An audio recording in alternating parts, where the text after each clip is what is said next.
First start talking to Jadeveon about Seattle and maybe coming here and all that?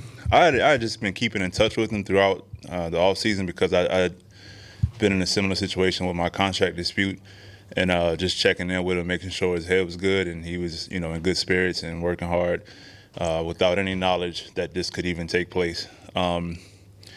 So he just hit me up randomly about a month ago and just started asking questions about it, about the place, about the team. And I just told the truth, just told him how I felt here, my experience here, about the culture, about the staff, about the team, the locker room. And from there, he just said, man, it sounds like somewhere I would love to be. I was like, yeah, you would love it, So, from there, things just kind of started to progress, and I, just kind of, gave people my input on just my experience with Clowney. The narrative I think that a lot of people created for him throughout his career, I think, is false and not fair to him. Extremely hard worker, a fun guy to be around, wants to win, and those are the factors that I think really stand out about him. And so it played out perfectly. We were able to give, and I'm pretty excited about it. At what point did you realize when you first got to Seattle that this was a place you wanted to be, allowing you to recruit Jadeveon the same way? I think I knew about it before I got here. I think it's just a player on the outside looking in. And, Bobby is someone that I've known for, I knew before I got here.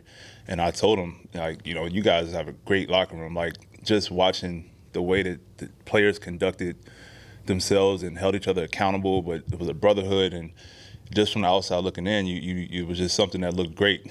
And so when I got here, it's exactly what I thought it was, And so that's kind of all the information I shared with him. Like I said, it's brotherhood.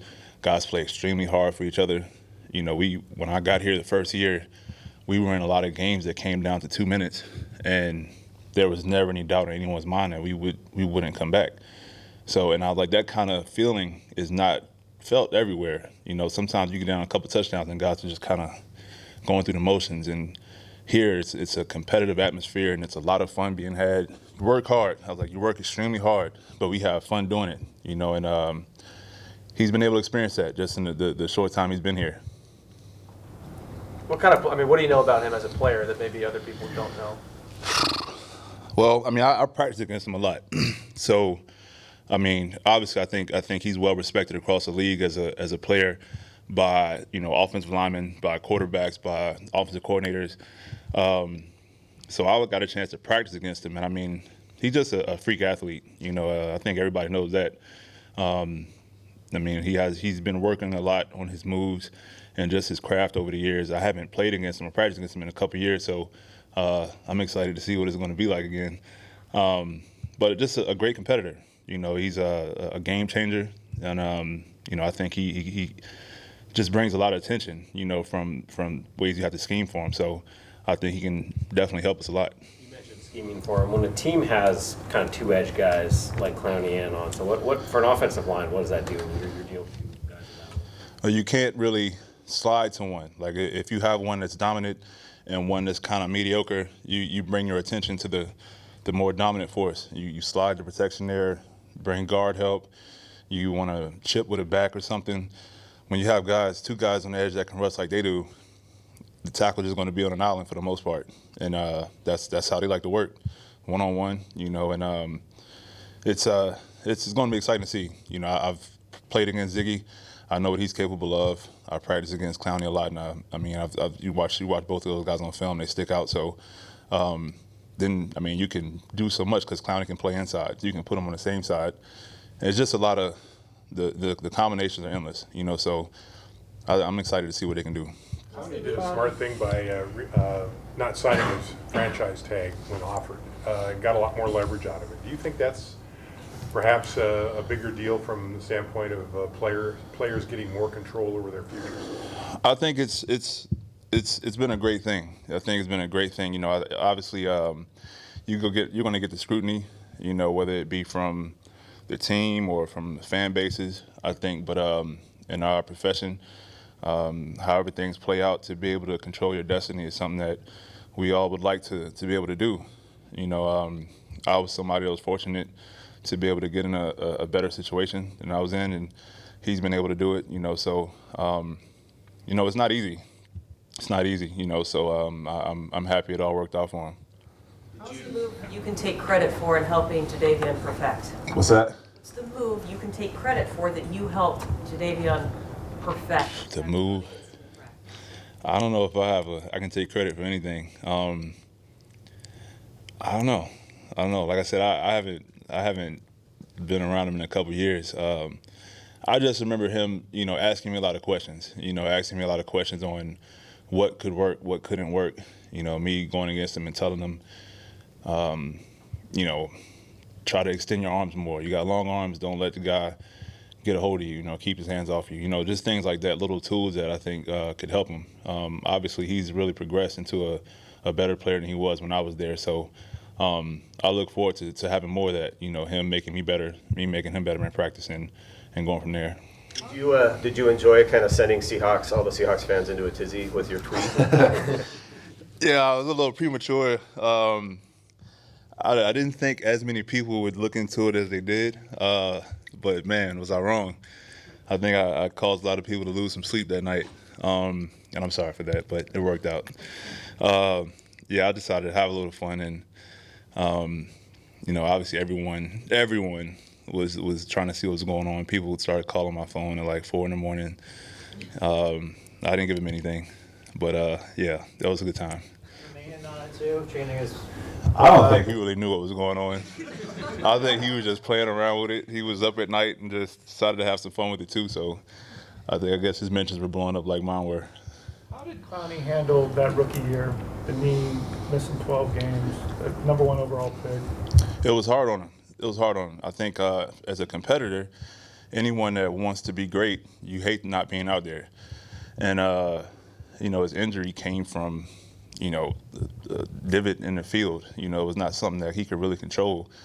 And so him missing that kind of time, the expectations that were placed on him on produce that year and not being able to, it took a toll on him. Mentally, obviously physically, having to try to recover and rehab from that process.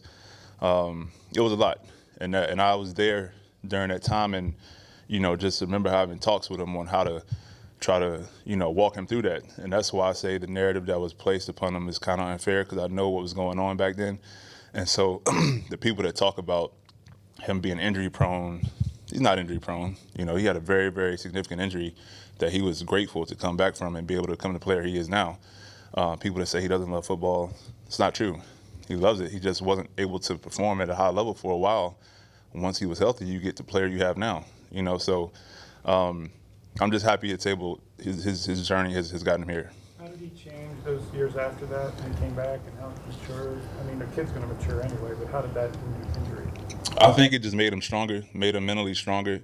He's someone that's been highly touted since high school. I'm not sure how much adversity he had to go through, up until that point, but that was a very, very adverse moment. And I think it made him mentally stronger, made him physically stronger and kind of learn his body more. And so, it's a tough experience, but I think it was a good one. If you have to you end up playing with beside Ethan a lot, how have you kind of seen him progress over the last year and all that? He's progressed a lot. I think Ethan is one of the smartest players that we have, and that's something that it really benefits all of us up front. And he's gotten bigger and stronger over the last couple of years, playing with more confidence, and we've communicated a lot, and just kind of getting a feel for each other. And so I think he's going to be very productive. I'm looking forward to it. Clowney's get to have a 10-sack season. Do you think maybe being just strictly going forward, not dropping into coverage anymore, he maybe has some more to tap into in that regard? Definitely. I think, obviously he can drop into coverage, but that's someone you want getting after the passer. And I think when he's totally focused and committed to that, I think 10 sacks is easy. When you've talked about, obviously Jadeveon and Ziggy, but that whole front seven as a whole with the linebackers too, I guess what do you think is the potential of a, defensive front like that? And it's scary, man. It's scary. Obviously Clowney and Ziggy on the edge. Puna Ford, I think, is going to be a star in this league. We get Jay Reed back. Bobby and KJ has been staples in this defense and in the league for a long time, playing at a high level. Kendricks, and is a very, very great athlete. Also someone that can rush the passer when asked to. I think it just got real. It just got real for other offenses. You know what I mean? I'm looking forward to it. Like I said, we're going to do our part on offense to try to, be as equally dangerous. But watching those guys is going to be fun. If you had to describe this year's team in one word, what word would you use? This team, in one word, I mean, dangerous. Dangerous, man. I think, I'm not sure what the perception is or what the expectations for us are this year from the outside world, but we know what we have here, and we're a dangerous team. You said in May that your line has a chance to be the best in the league. Do you still feel the same way going into the season? I do. I think the starting five we have can be great. We just keeping everyone healthy is a big point of emphasis. But we also have depth, and I think we did a great job last year, and that's we're just trying to build on that. You know what I mean? And so I think I definitely feel that way still. Thanks, Duane. Thank you.